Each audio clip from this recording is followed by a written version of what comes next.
Hello students, welcome to teaching LC. আজকে ক্লাসে আমি তোমাদেরকে লেকচার 33-তে সুষম বৃত্তীয় গতি নিয়ে আলোচনা করব। তো এটা আজকে ধরো বেসিক পার্টটা নিয়ে আলোচনা করব, যেগুলো প্রথম দিকে পার্ট যেমন হচ্ছে তোমাদের ওই বৃত্তীয় গতি ব্যাপারটা কী, ঘূর্ণাক্ষ কী, ঘূর্ণন তলটা কী, কৌণিক সরণ, তারপর হচ্ছে কৌণিক বেগ, কৌণিক ত্বরণ, এই বিষয়গুলো, তারপর আরপিএম আছে, আরপিএস আছে, এগুলো নিয়ে আলোচনা করব। তো আজকে দেখো প্রথমে আমি করছি ঘূর্ণন গতি।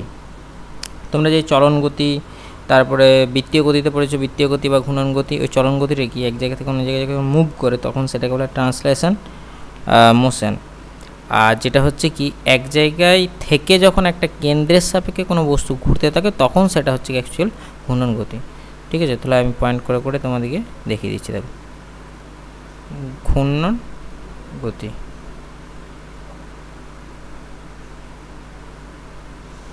এখানে দেখো ফার্স্ট টাইম একটা ডায়াগ্রাম দেখিয়ে দিই। এখানে একটা সার্কেলের মতো আমি করলাম।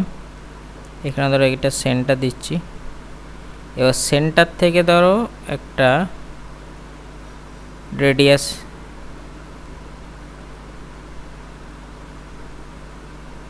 ঠিক আছে, সেন্টার থেকে ধরো রেডিয়াসটা একটা রাখতে হবে।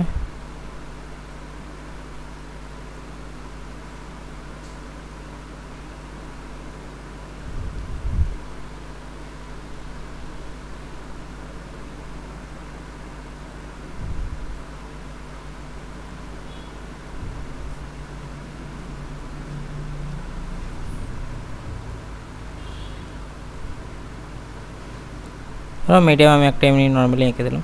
এবার ধরো রেডিয়াসটা হচ্ছে এখানে ধরো আমি আর করছি, মানে এটা ধরো আর রেডিয়াস। এবার কি এটা একটা বৃত্তপথে ঘুরছে। এবার দেখো যখন বৃত্তপথে ঘুরছে এর জন্য কি যে আরটা কি হচ্ছে ব্যাসার্ধ হচ্ছে, এটাকে অ্যাকচুয়ালি নাম এখানে বলে ব্যাসার্ধ ভেক্টর। তাহলে ঘূর্ণন গতি জিনিসটা কি, দেখো কোনো কোণা, ঠিক আছে, কোনো কোণা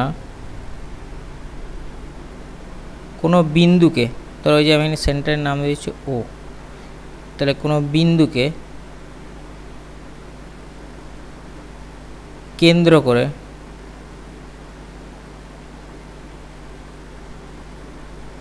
যদি বৃত্তাকার পথে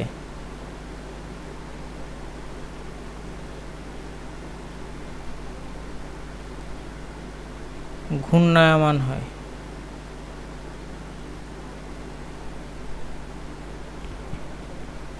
তখন সেই কণার গতিকে বলা হয়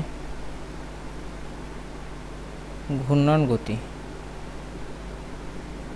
এবার ধরো ঘূর্ণন গতিটা দেখানোর জন্য কি কি প্রয়োজন, ধরো আমাকে প্রথমে আমি একটা দেখেছি ও হচ্ছে কি কেন্দ্র, তাহলে ওকে কেন্দ্র হচ্ছে। আর যদি এমনি 3D আমি একটা ধরি, 3D ক্ষেত্রে কী হবে, একটা ঘূর্ণাক্ষের প্রয়োজন। মানে কীরকমভাবে করবো দেখো, এটা ধরো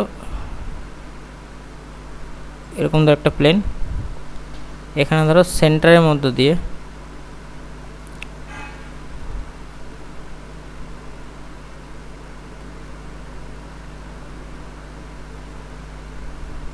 ঠিক আছে, এই যে ইয়েলো কালারটা ধরো AB আমি এখানে দেখালাম। আচ্ছা অন্য কিছু নাম দিচ্ছি আমি এখানে, এটা ধরো আমি নাম দিচ্ছি PQ, ঠিক আছে, PQ নাম দিলাম। PQটা কি, PQটা হলো এখানে কিন্তু ঘূর্ণাক্ষ, ঠিক আছে, ঘূর্ণাক্ষ বা অ্যাক্সিস, অ্যাক্সিস অফ রোটেশনও বলা হয় এটাকে, অ্যাক্সিস অফ রোটেশন, ঠিক আছে। তাহলে এইখানে দেখো এই ঘূর্ণাক্ষ ব্যাপারটা কি, ঘূর্ণাক্ষ কি 3Dতে হয়, কিন্তু ঘূর্ণাক্ষটা কখন হয় 3Dতে, 2Dতে কি কেন্দ্র করে। আচ্ছা বৃত্তাকার পথে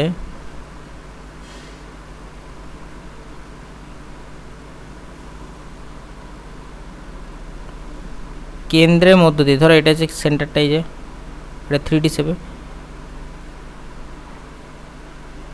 বৃত্তাকার পথে কেন্দ্রের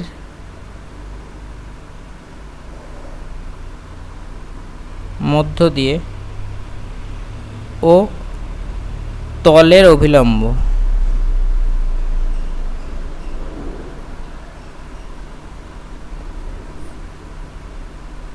অভিলম্বভাবে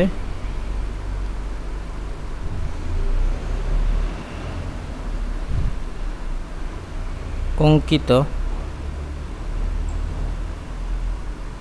সরলরেখা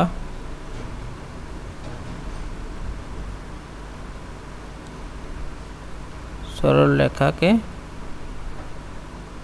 ঘূর্ণাক্ষ বা ঘূর্ণন অক্ষ বলে। ঠিক আছে, ঘূর্ণাক্ষ বা ঘূর্ণন অক্ষ, এটা অক্ষ লেগে নেবে, ঘূর্ণন অক্ষ।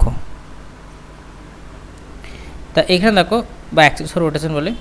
তো এখানে ঘূর্ণন, এবার দেখো যেটা আমি বললাম তলের ওপর অভিলম্ব হবে। ধরো তল কোনটা, তল দেখা হচ্ছে এটা হচ্ছে তল। আমি ধরো সারফেসটাকে যদি এরকমভাবে স্কেচিং করি, এটা স্কেচ করি, এটা হচ্ছে আমার কি ঘূর্ণন তল, একটা বৃত্তাকার, এটা তলটা।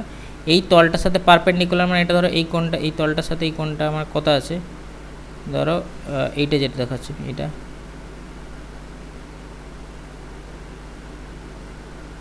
এই ধরো এই তলটা, এটা কত 90 ডিগ্রি। তাহলে ঘূর্ণন তলের সাথে কত আছে 90 ডিগ্রি কোণ করে বৃত্তাকার পথে কেন্দ্রের মধ্য দিয়ে, ধরো এটা কেন্দ্রের মধ্য দিয়ে যাচ্ছে। ঠিক আছে, এটা কেন্দ্রের মধ্য দিয়ে যাচ্ছে। তো কেন্দ্রের মধ্য দিয়ে আর তলের অভিলম্ব হবে, এই যে তলটা আছে, ধরো এটা তলটা রেড কালারে আমি স্কেচ করেছি, এই তলটার অভিলম্ব হবে যে সরলরেখাটা। তাহলে পিকিউ সরলরেখাটা কী হচ্ছে, এখানে কী হচ্ছে দেখো পিকিউটা, তাহলে পিকিউ হলো ঘূর্ণন অক্ষ। ঠিক আছে, ঘূর্ণন অক্ষ পিকিউটা। এবারে দেখো ঘূর্ণন তলটা, এই যে আমি যে তলটা বললাম, যে তলটাকে আমি স্কেচিং করেছি সেটাকে বলা হচ্ছে এখানে কিন্তু ঘূর্ণন তল। ধরো ঘূর্ণন তল, ঘূর্ণন তলটাকে বলা হয় প্লেন অফ রোটেশন। ঠিক আছে, প্লেন অফ রোটেশন বলা হয়।